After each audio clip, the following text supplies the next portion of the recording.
नमस्कार। क्लास 7 संस्कृत के बच्चों, अष्टमा पाठा त्रिवर्णा ध्वजा समाप्त करने का समय आ गया है। इस पाठ का नाम क्या है? त्रिवर्णा ध्वजा, तिरंगा झंडा। क्या है ये? तिरंगा झंडा। पाठ देख लीजिए, पाठ 8 त्रिवर्णा ध्वजा।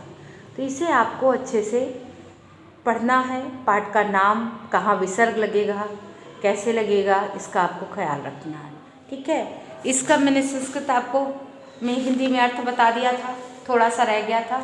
आज मैं लिखा भी दूंगी आपको, क्योंकि आपको समस्या बनी रहती है, इसलिए मैं इसको लिखा दूंगी। ठीक है। अब ये देखिए, डेविडा हो गया था। तेजिंदर शुचे ध्वजस्य मध्ये एक नीलवर्णा चक्रम वर्तते। शुचि ध्वज के मध्य में, ध्वज के बीच में एक नीले रंग का चक्र है। शुचि आम, हाँ, इदम अशोक चक्रम कहते। इसे क्या कहते हैं? अशोक चक्र कहते हैं। एतत् प्रगते न्याय सच्चा प्रवर्तक, यह प्रगति और न्याय का प्रवर्तक है। सारनाथ में अशोक स्तंभ है। सारनाथे अशोक स्तंभा अस्ति, सारनाथ में अशोक स्तंभ है। तस्मात् एव एतत् कृतम्, सारनाथ में जो अशोक स्तंभ है, तस्मात् एव, उससे ही ये लिया गया है, उससे ही इसको लिया गया है। प्रणव अस्मिन् चक्रे चतुर्विंशति अरासति, इस चक्र में 24 तीलियां हैं। तीलियां मेरी भारतस्य संविधान सभायाम, भारत के संविधान सभा में 22 जुलाई सन 1947 को इस वर्ष समग्रता से अस्य ध्वजस्य स्वीकरणम जाता, इस ध्वज को स्वीकार किया गया था।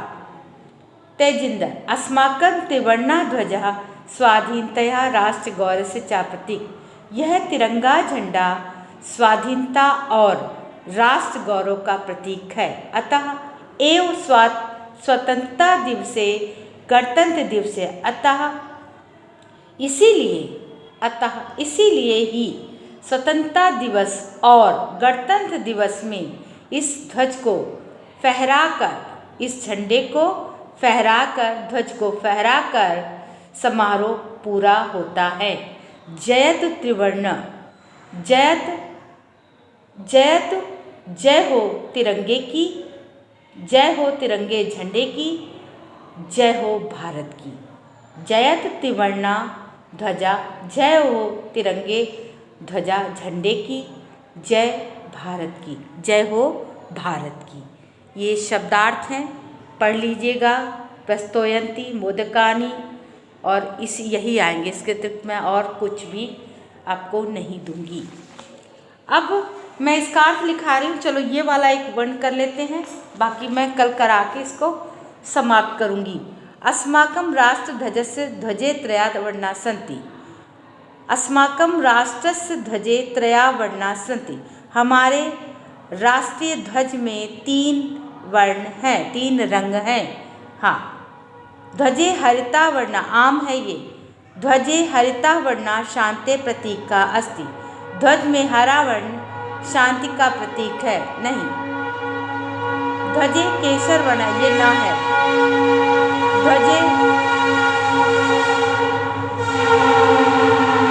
बहुत दिन बाद गाड़ी की आवाज़ सुन रहे होंगे बच्चे, है ना? बहुत तेज से गाड़ी निकली है। इस गाड़ी की आवाज़ को पहचान रहे होंगे हमारे बच्चे। अच्छा भी लग रहा होगा, है ना? तो ध्वजे केसर वर्णा शक्त्यः सूचका अस्ति, ध्वज में केसर वर्ण शक्ति का सूचक है। हाँ, चक्रे त्रिशंत अरासंति, चक्र में त्रिशंत 30 है ना? त्रिशंत तो नहीं, कितनी है? 24, तो ये गलत है। चक्रम प्रगते द्योतकम, चक्र प्रगति का द्योतक है। हाँ, चक्र किसका द्योतक है? द्योतक है। किसके बारे में बताता है? किसके? प्रगति के बारे में। ये सही हो गया। अब ये देख लीजिए, एक पदेन उत्तरत् अस्माकं ध्वजे कति वर्णा सन्ति? त्रयः।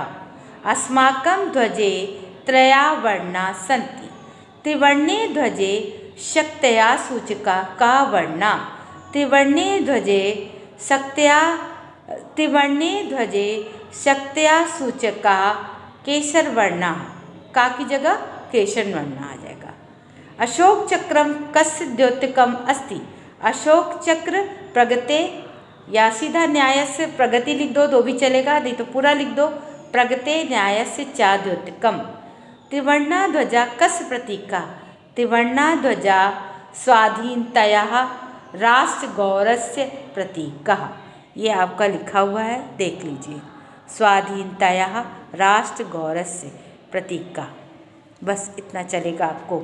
होगा टाइम होगा तो मैं आपको लिखा दूंगी, सिलेबस डाल दूंगी और इसको समझा दूंगी, ठीक है। इसमें आप चाहो तो ये अभी रहने दो, ये काट देते हैं, इसको भी काट देते हैं, ये भी आपकी ज़्यादा मतलब का नहीं है, ठीक है। और ये कर लो, केसर वर्णा शौर्य से त्याग से चा। हरित वर्णा सुष्मया उर्वरतया चा सूचकम। अशोक चक्रम प्रगते न्याय से चा प्रवर्तकम। त्रिवर्णा ध्वजा स्वाधीनतया राष्ट्र गौरव से चा प्रतीका। त्रिवर्णा ध्वज स्वीकरणम 22 जुलाई सन 1947 तमे वर्षम जाता। तो ये मैं ऐसे भी दे सकती हूँ और ये मैं ऐसे नॉर्मल पूछ सकती हूँ कि त्रिवर्णा ध्वज स्वकीयम, तो ये आपको याद रहना चाहिए। ये सब मैं किसी भी सूरत पे आपसे पूछ सकती हूँ, ये इम्पॉर्टेंट है और ये पाठ मैं आपको नहीं करा रही हूँ, ठीक है। तो ये आप ध्यान रखिए। अर्थ मैंने आपको करवा दिया है, समझा दिया है। एक बार हिंदी का अर्थ आपका कहोगे तो मैं एक बार फिर से करवा दूँगी। ये मैंने करवाया है, ये मैंने करवाया है, ये कटा हुआ है, ये कटा हुआ आपका उसमें दिख जाएगा। ये कटवा दिया है, ये चाहो तो काट लो, इसमें तो लिखा हुआ है, मैं कटवा रही हूँ अभी तो फ़िलहाल, ओके। ये कटा हुआ है, ये अभी नहीं करवा रही हूँ, ये अभी नहीं करवा रही हूँ। आपका ये आएगा, किसी भी तरह से आएगा, ऐसे ही नहीं, किसी भी तरह से ये मैं आपसे पूछ सकती हूँ। तो इसको आप कर लीजिएगा, इसका अर्थ समझ लीजिएगा और इसको करने का प्रयास कर लीजिएगा। अब मैं एक और वीडियो बना दूंगी आपके लिए, तो उसमें मैं आपको पाठ का अर्थ लिखवा दूंगी, ठीक है। अच्छे से पाठ का अर्थ लिखवा दूंगी। थोड़ा तो मैंने लिखवा दिया था, थोड़ा रह गया है, वो मैं बाद में करवा दूंगी, समझा दूंगी। और इसको ज़रूर पढ़ लीजिएगा, ये इम्पॉर्टेंट है आपका। इसके पहले कौन सा लेसन है मुझे अभी फ़िलहाल याद नहीं आ रहा, अगर मैंने पहले नहीं दिया है तो वो पाठ आपका इम्पॉर्टेंट है, ठीक है। तो पोस्ट मिड टर्म की तैयारी शुरू कर दीजिए, कॉपी बना लीजिए। हाँ, संकल्प सिद्धिदायक ये पाठ आपका